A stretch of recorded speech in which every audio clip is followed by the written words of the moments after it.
नमस्कार दोस्तों, मैं आपको बताऊंगा कि एनटीपीसी का 12th पास के लिए कौन-कौन एलिजिबल है, कौन नहीं है।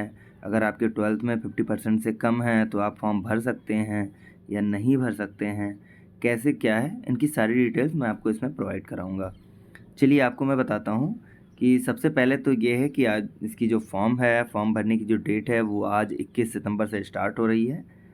तो 21 सितंबर देख लीजिए, 21 सितंबर से ये फॉर्म भरना स्टार्ट हो रहा है। इसका जो क्लोजिंग डेट है वो 20 अक्टूबर रखा गया है, रात्रि 11:59 पर, यानी पूरे 1 महीने हैं आपके पास फॉर्म भरने के लिए। उससे पहले ही फॉर्म को आप भर दीजिए।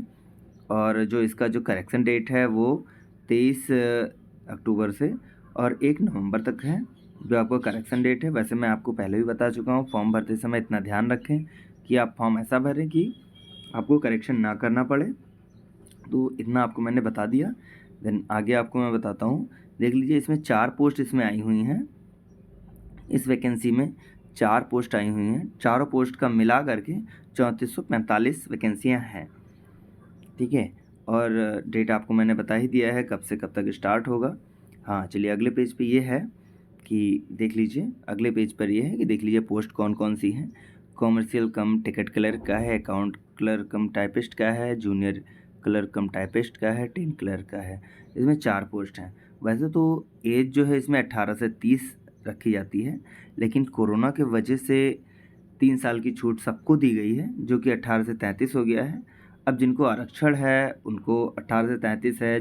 अगर ओबीसी हैं तो 3 साल की छूट मिलती है, तो 18 से 33 के बजाय वो 36 साल तक भर सकते हैं। एससी एसटी हैं तो उनको 5 साल की छूट मिलती है, तो 33 5 38 यानी 18 से 38 साल तक भर सकते हैं, ठीक है। जो पे स्केल है ये रहा है। देख लीजिए, इस लेवल के हिसाब से बता रहा है कि आपकी सबसे बड़ी जो पोस्ट होगी वो कॉमर्शियल कम टिकट क्लर्क का है, सबसे बड़ी पोस्ट। बाकी ये तीनों सेम है, बस यही है कि इसमें टाइप हैं इन दोनों पोस्ट में। तो आगे जो भी प्रोसेस होगा वो इन दोनों का प्रोसेस वो टाइप बेस पे होगा, ठीक है। यानी CBT 1 का एग्ज़ाम दें, फिर CBT 2 का एग्ज़ाम दें, उसके बाद इन लोगों को टाइपिंग में बैठना पड़ेगा। जब इतना क्वालिफाई होंगे उसके बाद में ये जॉब पा सकते हैं। टोटल वैकेंसियाँ आपकी 3445 हैं। चलिए, हाँ, अगला मैं आपको बता दूं कि जैसे कि फॉर्म जितने भी भरे जाएंगे, अगर वो CBT 1 में अगर पास होते हैं तो जितने भी पास होते हैं, जितनी हमारे पास वैकेंसियां होती हैं पोस्ट वाइज, जैसे मान लीजिए कि 100 वैकेंसियां हैं एक पोस्ट में, किसी भी एक पोस्ट में अगर 100 वैकेंसियां हैं तो 100 का 15 गुना उसमें बुलाए जाते हैं CBT 2 के लिए, ठीक है। यानी कि कितना हो गया 1500। तो ऐसे ही वैकेंसी वाइज जितनी वैकेंसियाँ होंगी उसका 15 गुना CBT 1 में पास होते हैं।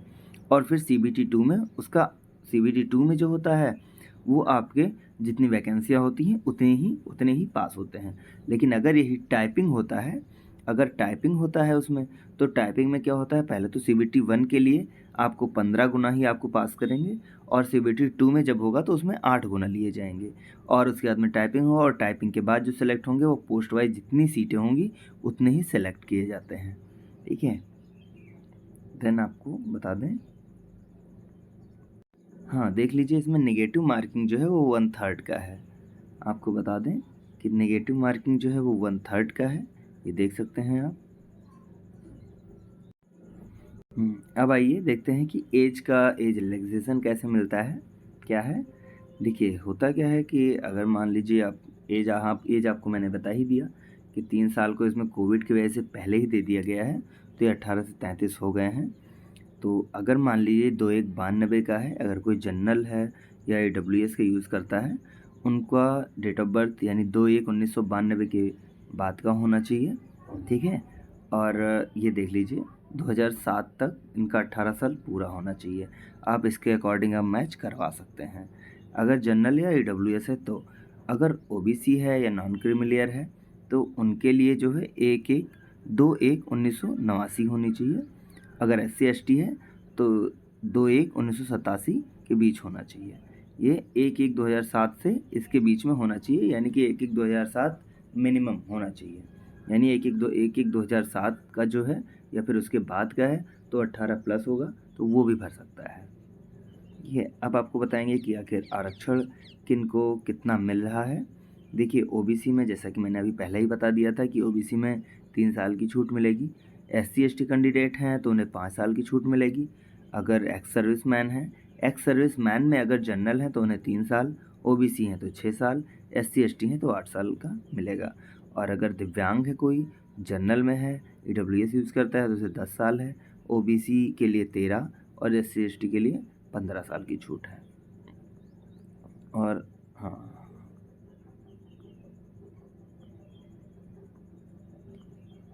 अब देख लीजिए फ़ीस में क्या है। फ़ीस में ये है कि अगर मान लीजिए कोई जनरल है तो उसके लिए, जनरल है या ओबीसी भी है तो उनको 500 रुपये आपको पेड करना पड़ेगा। देख लीजिए 500 रुपये पेड करना पड़ेगा, जो आपको सीबीटी 1 का जब आप एग्ज़ाम देंगे तो इसमें से 400 रुपये आपके रिटर्न हो जाएंगे। 400 रुपये आपके रिटर्न हो जाए। अगर आप सीबीटी 1 देते हैं तो, अगर आप पेपर छोड़ देते हैं तो आपके 500 रुपये रिटर्न नहीं होंगे। इसलिए जब आप फॉर्म भरें तो बैंक पासबुक अपना लगाएं ताकि 400 रुपये आपके अकाउंट में वापस आ जाएं। अगर आप एससी एसटी, देखिए अगर दिव्यांग हैं, फीमेल हैं, ट्रांसजेंडर हैं, एक्स सर्विसमैन हैं या एससी एसटी हैं तो आपको 250 रुपये ही पेड करने हैं, जो सीबीटी 1 के बाद 250 के 250 आपको पूरे आपके अकाउंट में आ जाएंगे। अगर आपके पास, जैसे अगर आप जनरल में हैं या ओबीसी हैं, अगर आपका आर्थिक जैसे मान लीजिए आपका एनुअल इनकम जो है वो 50,000 से कम है तो भी आप 250 के ही कैटेगरी में आएंगे। आपको सिर्फ 250 रुपये ही पेड करना होगा। अगर आप आय प्रमाण पत्र उपलब्ध कराते हैं तो, इन केस अगर आप नहीं उपलब्ध करा पाते हैं तो आपको 500 रुपये ही पेड करना होगा।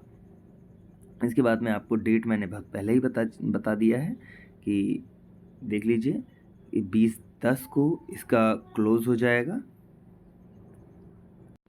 बाकी ये देख लीजिए आपके 100 क्वेश्चन होंगे, देख लीजिए आपके 100 क्वेश्चन होंगे, जिसमें 40 आपके जनरल अवेयरनेस के होंगे, 30 आपके मैथमेटिक्स के होंगे और 30 जनरल इंटेलिजेंस एंड रीजनिंग के होंगे। टोटल आपके 90 मिनट में आपको सीबीटी 1 देना है। देखिए ये है सीबीटी 1 के लिए, यानी 100 क्वेश्चन 90 मिनट में। और सिर्फ बहुत ज़्यादा इसमें होते नहीं हैं। 40 जनरल अवेयरनेस, 30 मैथमेटिक्स के और 30 रीजनिंग एंड जनरल इंटेलिजेंस के। देखिए सीबीटी 1 के जो सिलेबस हैं वो आपके सामने हैं। Math, general intelligence and reasoning, general awareness, सारा आपको। और देख लीजिए अगर सीबीटी 1 अगर आप पास हो जाते हैं तो सीबीटी 2 के लिए जो है वो आपके पास, देख लीजिए सीबीटी 2 के लिए है सेकंड स्टेज। ये देख लीजिए इसमें भी 90 मिनट का होगा। क्वेश्चन आपके थोड़े बढ़ जाएंगे, 120 क्वेश्चन हो जाएंगे। जनरल अवेयरनेस 50 क्वेश्चन, मैथ 35 और जनरल इंटेलिजेंस एंड रीजनिंग ये भी 35 ही रहेंगे। देख लीजिए आपके सामने है, सीबीटी 2 का भी सिलेबस आपके सामने है, आप देख सकते हैं। अब इससे आप प्रिपरेशन भी आप कर सकते हैं। और जो भी आपके मार्क्स हैं, कितने आपको क्वालिफाइंग मार्क्स कितने चाहिए, ये भी आपके सामने है। ये सारा का सारा सीबीटी बेस्ड होगा, यानी कंप्यूटर बेस्ड टाइपिंग स्किल होगा आपका सीबीटी 1 और सीबीटी 2। अब आपका रह जाता है कि आपका एग्ज़ामिनेशन सेंटर कहाँ मिलेगा। तो सबसे पहले आपको बता दें कि एग्ज़ामिनेशन सेंटर जो होगा वो आपका सीबीटी 1 जो होगा वो आपके स्टेट में होगा, लेकिन सीबीटी 2 जो होगा उसके लिए आपको जिस जोन से आप भरेंगे उस जोन में आपको जाना पड़ सकता है। जैसे कि आपने मुंबई से भरा या कोलकाता से भरा या भुवनेश्वर से भरा तो सीबीटी 2 के लिए आपको वहाँ पे जाना पड़ सकता है। सीबीटी 1 उम्मीद है कि आपके ही स्टेट में ही हो जाएंगे। देख लीजिए इसमें आपको बता ही दिया था 4 पोस्ट हैं।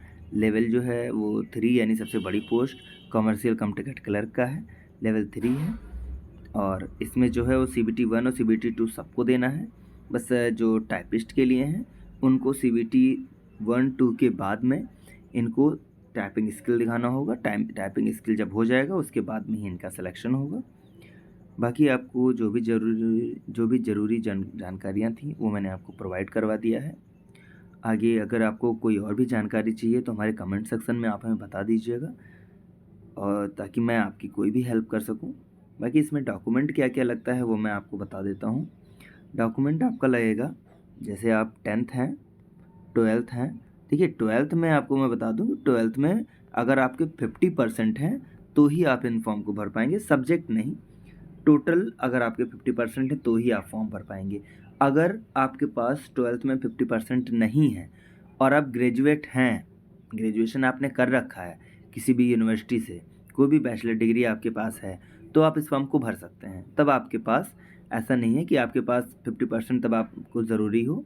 अगर आपके पास 50% नहीं भी है तो आप ग्रेजुएशन की डिग्री लगा करके इस फॉर्म को भर सकते हैं। ऐसा नहीं है कि आप वंचित रह जाएंगे। तो टेंथ हो गया, 12th हो गया एंड यूजी हो गया यानी कि अंडर ग्रेजुएट। इसके बाद में आपका बैंक पासबुक भी लगेगा इसमें, बैंक पासबुक। और उसके बाद में आपका इसमें आधार कार्ड लगेगा। आधार कार्ड, बैंक पासबुक इसलिए लिया जाता है ताकि आप जब CBT 1 देंगे तो आपके जो इसमें पेड करते हैं पैसे वो आपको वापस हो जाए। आधार कार्ड हो गया, फ़ोटो हो गया, फ़ोटो सिग्नेचर हो गया।